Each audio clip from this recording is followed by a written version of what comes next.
Al abordar las circunstancias que han provocado mi reclusión en este asilo para enfermos mentales, soy consciente de que mi actual situación provocará las lógicas reservas acerca de la autenticidad de mi relato. Es una desgracia que el común de la humanidad sea demasiado estrecha de miras para sopesar con calma e inteligencia ciertos fenómenos aislados que subyacen más allá de su experiencia común y que son vistos y sentidos tan solo por algunas personas psíquicamente sensibles. Los hombres de más amplio intelecto saben que no existe una verdadera distinción entre lo real y lo irreal, que todas las cosas aparecen tal como son tan solo en virtud de los frágiles sentidos físicos y mentales mediante los que las percibimos. Pero el prosaico materialismo de la mayoría tacha de locuras a los destellos de clarividencia que traspasan el vulgar velo del empirismo chabacano. Mi nombre es Gervas Dudley, y desde mi más tierna infancia he sido un soñador y un visionario, lo bastante adinerado como para no necesitar trabajar, y temperamentalmente negado para los estudios formales y el trato social de mis iguales. Viví siempre en esferas alejadas del mundo real, pasando mi juventud y adolescencia entre libros antiguos y poco conocidos, así como deambulando por los campos y arboledas en la vecindad del hogar de mis antepasados. No creo que lo leído en tales libros, o lo visto en esos campos y arboledas, fuera lo mismo que otros chicos pudieran leer o ver allí. Pero de tales cosas debo hablar poco, ya que explayarme sobre ellas no haría sino confirmar esas infamias despiadadas acerca de mi inteligencia que a veces oigo susurrar a los esquivos enfermeros que me rodean. Será mejor para mí que me ciña a los sucesos sin entrar a analizar las causas. Ya he dicho que vivía apartado del mundo real, aunque no que viviera solo. Eso no es para seres humanos, ya que quien se aparta de la compañía de los vivos inevitablemente frecuenta la compañía de cosas que no tienen, o al menos no demasiada vida. Cerca de mi casa existe una curiosa hondonada boscosa en cuyas profundidades umbrías pasaba la mayor parte del tiempo leyendo, pensando y soñando. En sus musgosas laderas tuvieron lugar mis primeros pasos infantiles y en torno a sus robles grotescamente nudosos se entretejieron mis primeras fantasías de adolescencia. Terminé por conocer bien a las dríadas tutelares de tales árboles, y a menudo he atisbado sus salvajes danzas a los fieros rayos de la luna menguante. Pero no debo hablar ahora de eso. Debo ceñirme a la tumba abandonada de los Ides, una vieja y rancia familia cuyo último descendiente directo había sido introducido en su negro seno décadas antes de mi nacimiento. Esta cripta de la que hablo es de viejo granito, carcomido y descolorido por brumas y humedades de generaciones. Excavada en la ladera, tan solo la entrada de la estructura resulta visible. La puerta, un bloque pesado e imponente de piedra, cuelga sobre oxidados goznes de hierro y se encuentra entornada de forma extraña y siniestra mediante pesadas cadenas y candados, siguiendo una rústica costumbre de hace medio siglo. La residencia del linaje, cuyos vástagos yacen aquí en urnas, antiguamente coronaba la cuesta donde se halla la tumba, pero hace mucho que se derrumbó víctima de las llamas provocadas por la desastrosa caída de un rayo. Los más viejos del lugar a veces hablan con voces apagadas e inquietas acerca de la tormenta de medianoche que destruyó esa melancólica mansión, mencionando lo que ellos llaman cólera divina, en una forma tal que en años posteriores aumentaría la siempre fuerte fascinación que sentía por ese sepulcro devorado por las malezas. Tan solo un hombre había perecido por el fuego. Cuando el último de los Ides fue sepultado en este lugar de sombras y quietud, aquella triste urna de cenizas había llegado de una tierra distante, ya que la familia se había marchado tras el incendio de la mansión. Ya no queda nadie para depositar flores en el portal de granito y pocos se aventuran entre las deprimentes sombras que parecen demorarse en forma extraña alrededor de sus piedras gastadas por el agua. Nunca olvidaré la tarde en que me encontré por primera vez con esa casa de muerte casi oculta. Era mediado el verano, cuando la alquimia de la naturaleza transmuta el paisaje silvestre en una vívida y casi homogénea masa de verde, cuando los sentidos se ven intoxicados por oleadas de húmedo verde y el aroma sutilmente indefinible de la tierra y la vegetación. En tales parajes, la mente pierde la perspectiva. Tiempo y espacio se hacen vanos e irreales, y los sucesos de un pasado perdido laten insistentemente sobre la conciencia cautivada. Estuve vagabundeando todo el día a través de las místicas arboledas, pensando en cosas de las que no hace falta hablar y conversando con seres que no debo mencionar. A la edad de 10 años, yo había visto y oído multitud de maravillas ocultas para el vulgo, y era curiosamente viejo en ciertos aspectos. Cuando, tras abrirme paso entre dos exuberantes zarzales, me topé bruscamente con la entrada de la cripta, yo no sabía lo que había descubierto. Los oscuros bloques de granito, la puerta tan curiosamente entreabierta y los relieves funerarios sobre el arco no despertaron en mí asociaciones tristes o terribles. Sobre tumbas y sepulcros ya era mucho lo que sabía e imaginaba, aunque por mi peculiar carácter me había apartado de todo contacto con camposantos y cementerios. La extraña casa de piedra en la ladera representaba para mí una fuente de interés y especulaciones, y su interior frío y húmedo, dentro del que vanamente trataba de ojear a través de la abertura tan incitantemente dispuesta, no tenía para mí connotaciones de muerte o decadencia. Pero de ese instante de curiosidad nació el loco e irracional deseo que me ha conducido a este infierno de reclusión. Asusado por una voz que debía proceder del espantoso corazón de la espesura, resolví penetrar aquellas tinieblas que me reclamaban, a pesar de las cadenas que impedían mi acceso. En la menguante luz del día, alternativamente, sacudí los herrumbrosos impedimentos, dispuesto a franquear la puerta de piedra, e intenté escurrir mi magro cuerpo a través del espacio ya abierto. Pero nada de todo esto resultó. Tras la curiosidad del principio, ahora me encontraba frenético, y cuando en el crepúsculo que avanzaba volví a casa, había jurado al centenar de dioses del bosque que, a cualquier precio, algún día me abriría paso hasta las oscuras y heladas profundidades que parecían reclamarme.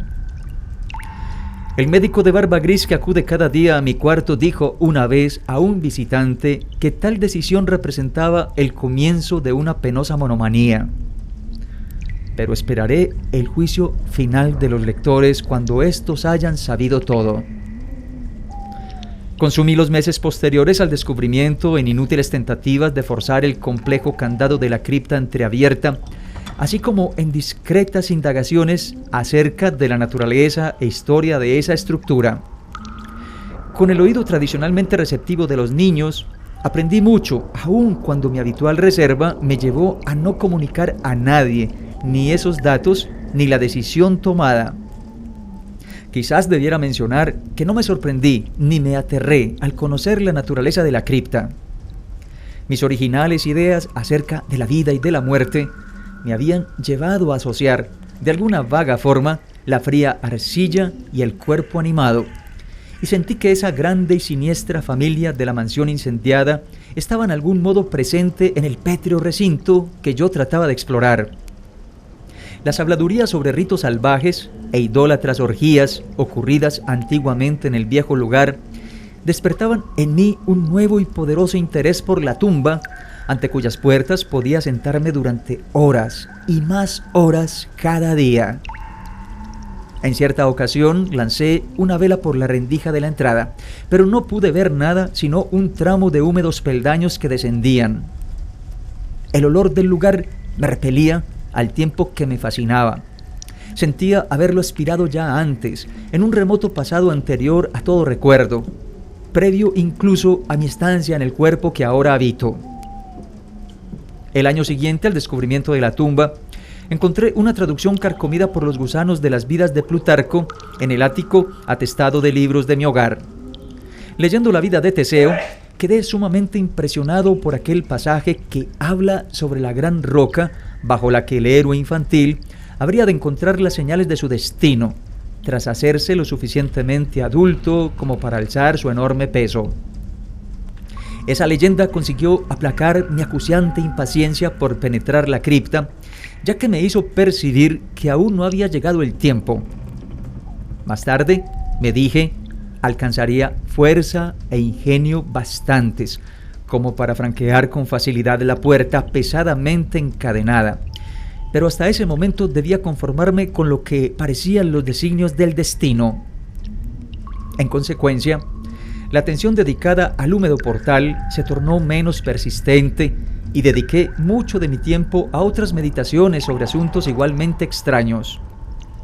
A veces me levantaba sigilosamente durante la noche, saliendo a pasear por aquellos camposantos y cementerios de los que mis padres me habían mantenido alejado.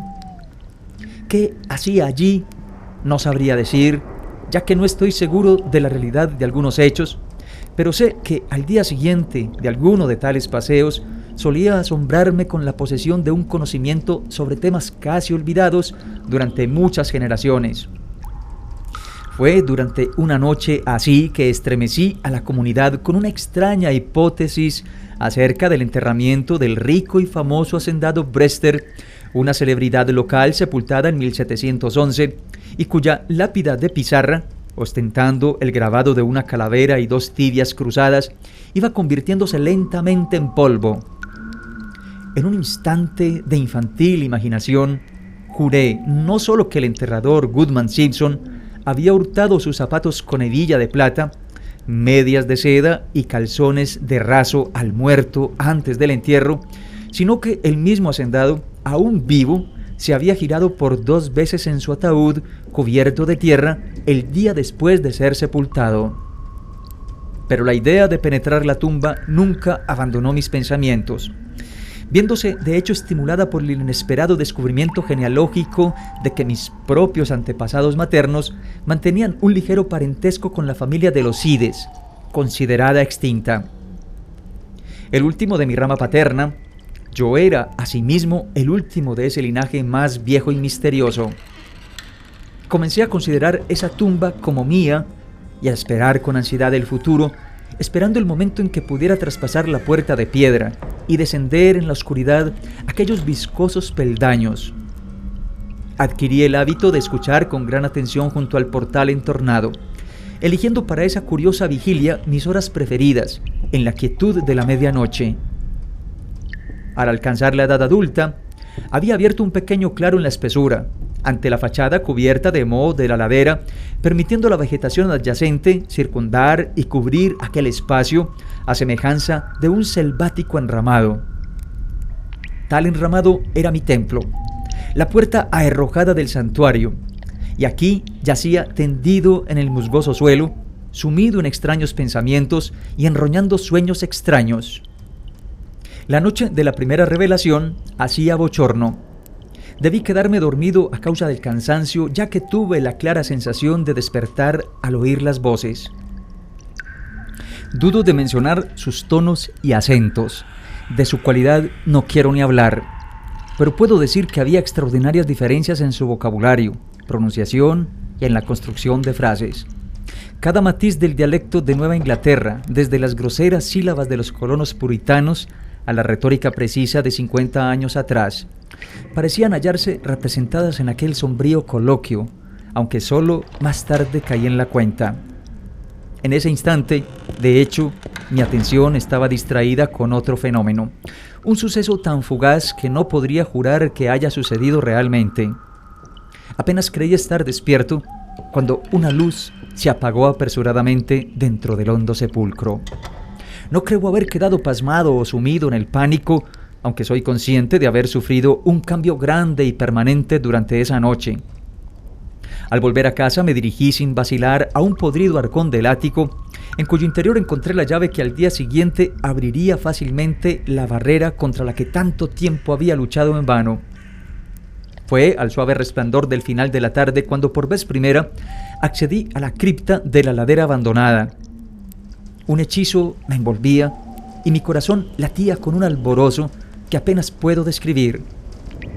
Mientras cerraba a mis espaldas la puerta y descendía los pringosos escalones a la luz de mi solitaria vela, Creí reconocer el camino y, aunque la vela chisporroteaba debido al sofocante ambiente del lugar, me sentía singularmente a gusto con aquel aire viciado, como de osario.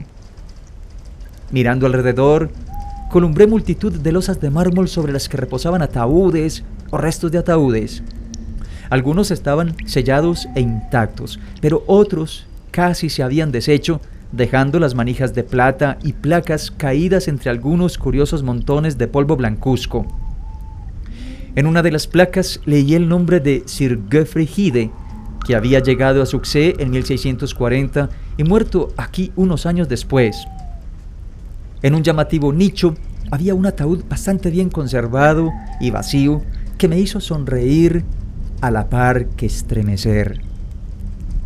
Un extraño impulso me llevó a encaramarme a la amplia losa, apagar la vela y yacer dentro de la caja desocupada.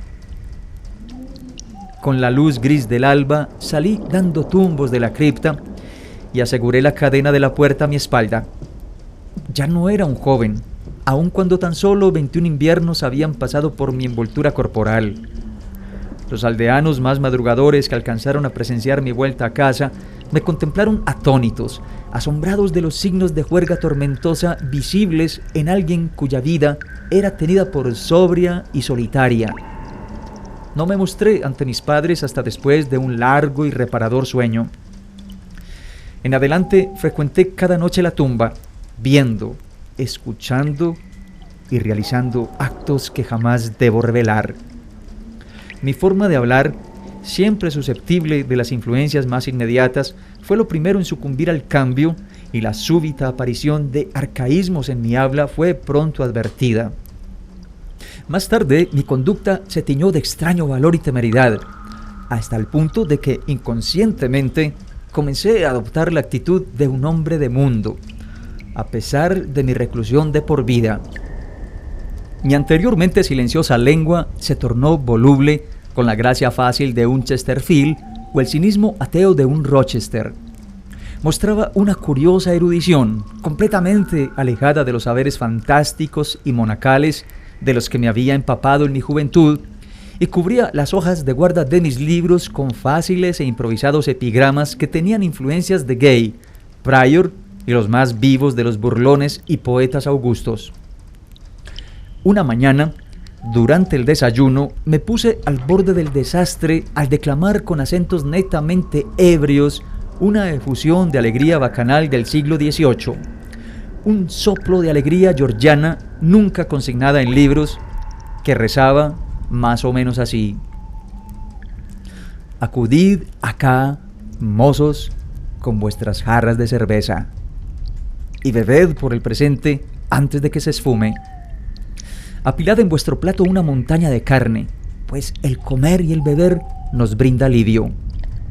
Así que colmad vuestros vasos, ya que la vida pronto pasará. Cuando estéis muertos no brindaréis a la salud del rey o de vuestra chica. Anacreonte tenía la nariz roja, según cuentan. ¿Pero qué es una nariz colorada a cambio de estar alegre y vivaz? Dios me valga. Mejor rojo como estoy aquí, que blanco como un lirio y muerto medio año. Así que Betty, mi dama, ven y dame un beso. En el infierno no hay hija de ventero que se te pueda comparar. El joven Harry se mantiene todo lo tieso que puede. Pronto perderá la peluca y caerá bajo la mesa. Pero colmad vuestras copas y hacerla circular. Mejor bajo la mesa que bajo tierra. Así que reíd y gozad, bebed sin cesar. Bajo 6 pies de tierra no será tan fácil el disfrutar. El diablo me confunda, apenas puedo andar. Maldito sea si puedo tenerme en pie o hablar. Aquí, posadero, manda a Betty por una silla.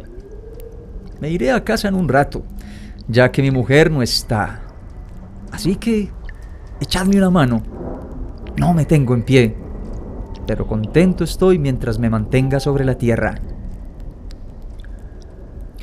Por esa época comencé a albergar mi actual miedo al fuego y las tormentas. Antes indiferente a tales cosas, Sentía ahora un inexplicable horror ante ellas y era capaz de recogerme al rincón más profundo de la casa cuando los cielos amenazaban tormenta. Uno de mis refugios favoritos durante el día era el ruinoso sótano de la mansión quemada, y con la imaginación podría pintar la estructura tal y como había sido antiguamente. En cierta ocasión, asusté a un aldeano conduciéndolo en secreto a un sombrío subsótano, cuya existencia me parecía conocer a pesar del hecho de que había permanecido desconocido y olvidado durante muchas generaciones. Al final ocurrió lo que tanto había temido. Mis padres, alarmados por la alteración de ademanes y apariencia de su único hijo, comenzaron a ejercer sobre mis movimientos un discreto espionaje que amenazaba con conducirme al desastre. No había comentado a nadie mis visitas a la tumba, habiendo guardado mi secreto propósito con religioso celo desde la infancia.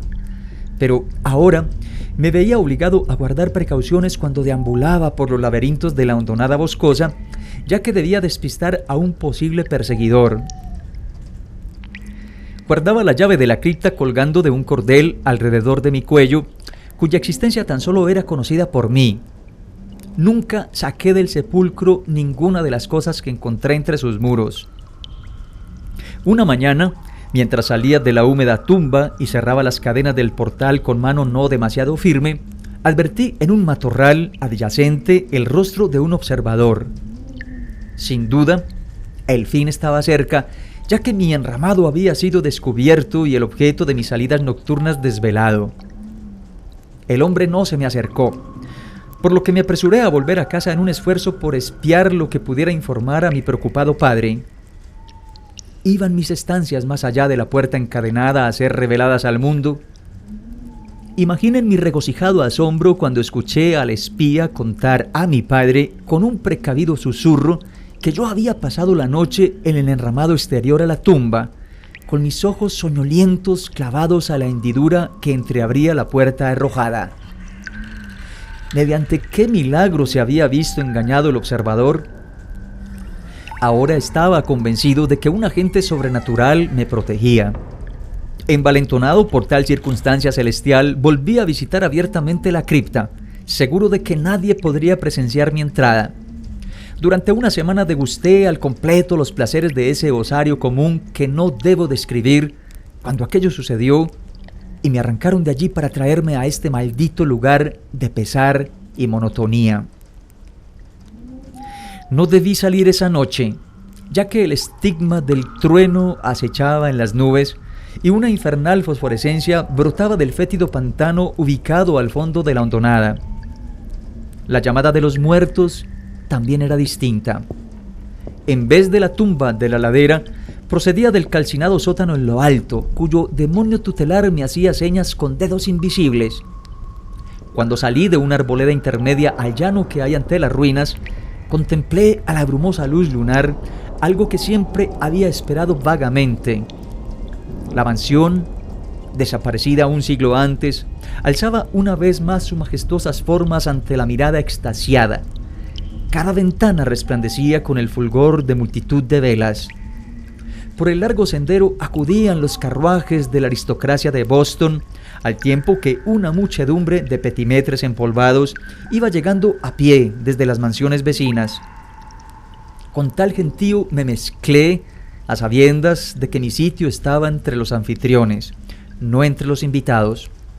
En el salón sonaba la música, risas, y el vino estaba en cada mano. Reconocí algunas caras, aunque las hubiera distinguido mucho mejor de haber estado secas o consumidas por la muerte y la descomposición. Entre una multitud salvaje y audaz, yo era el más extravagante y disipado. Alegres blasfemias brotaban a torrentes de mis labios, y mis bruscos chascarrillos no respetaban la ley de Dios, el hombre o la naturaleza. Súbitamente, un retumbar de trueno, haciéndose oír aún sobre el estrépito de aquella juerga tumultuosa, rasgó el mismo tejado e impuso un soplo de miedo en aquella porcina compañía. Rojas llamaradas y tremendas ráfagas de calor envolvieron la casa y los concelebrantes, aterrorizados por el descenso de una calamidad que parecía trascender los designios de una naturaleza ciega, huyeron vociferando en la noche. Tan solo quedé yo atado a mi asiento por un terror mortal jamás sentido hasta entonces. Y en ese instante, un segundo horror tomó posesión de mi alma. Quemado vivo hasta ser reducido a cenizas, mi cuerpo disperso a los cuatro vientos, jamás podría yacer en la tumba de los ides. ¿Acaso no tenía derecho a descansar durante el resto de la eternidad entre los descendientes de Sir Geoffrey Hyde? Sí, reclamaría mi herencia de muerte, aun cuando mi espíritu hubiera de buscar durante eras otra morada carnal que la situase en aquella losa vacía del nicho de la cripta. Gervas Hyde nunca arrostraría el triste destino de Palinuro. Mientras el espejismo de la casa ardiente se desvanecía, me encontré gritando y debatiéndome como un loco entre los brazos de dos hombres, uno de los cuales era el espía que me había seguido hasta la tumba. La lluvia caía a raudales y sobre el horizonte sur había fogonazos de los relámpagos que acababan de pasar sobre nuestras cabezas. Mi padre, con el rostro surcado de pesar, no hacía gesto, mientras yo le pedía a voces que me dejara reposar en la tumba, advirtiendo con frecuencia a mis captores que me trataran con toda la delicadeza posible. Un círculo oscurecido en el suelo del arruinado sótano indicaba un violento golpe de los cielos, y en esa parte un grupo de aldeanos curiosos con linternas indagaban en una pequeña caja de antigua factura que la caída del rayo había aflorado a la luz. Cesando en mis inútiles y ahora sin objeto forcejeos, observé a los espectadores mientras examinaban el hallazgo y se me permitió participar de su descubrimiento. La caja, cuyos cerrojos habían sido rotos por el golpe que la había desenterrado, contenía multitud de documentos y objetos de valor, pero yo tan solo tenía ojos para una cosa. Era la miniatura en porcelana de un joven con una elegante peluca de rizos, ostentando las iniciales JH. El rostro era tal y como yo me veía, de suerte que bien pudiera haber estado contemplándome en un espejo. Al día siguiente me trajeron a este cuarto con barrotes en la ventana, pero me he mantenido al tanto de ciertas cosas, merced a un sirviente no muy espabilado y ya de edad, por quien sentí gran cariño durante la infancia y quien, al igual que yo, ama los cementerios. Lo que me he atrevido a contar de mis experiencias dentro de la cripta tan solo me ha brindado sonrisas conmiserativas. Mi padre, que me visita a menudo, dice que no he traspasado el portal encadenado y jura que el herrumbroso cerrojo, cuando él lo examinó, no daba muestras de haber sido tocado en 50 años. Incluso afirma que todo el pueblo conocía mis viajes a la tumba y que con frecuencia me observaban durmiendo en el enramado exterior a la espantosa fachada, los ojos entreabiertos y fijos en el resquicio que conduce al interior. Contra tales afirmaciones carezco de pruebas, ya que mi llave se perdió durante la lucha en esa noche de horror. Las extrañas cosas del pasado que aprendí durante aquellos encuentros nocturnos con los muertos son atribuidos al fruto de mi codicioso e incesante ojear de los viejos volúmenes de la biblioteca familiar. De no haber sido por mi viejo criado Hiram, a estas alturas yo mismo estaría bastante convencido de mi propia locura. Pero Hiram, fiel hasta el final, ha tenido fe en mí y ha provocado lo que me lleva a publicar al menos parte de esta historia. Hace una semana forzó el cerrojo que aseguraba la puerta de la tumba perpetuamente entornada y descendió con una linterna a las sombrías profundidades.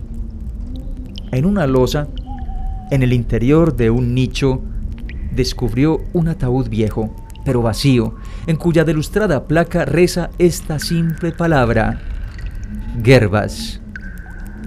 En ese ataúd y en esa cripta me ha prometido que seré sepultado.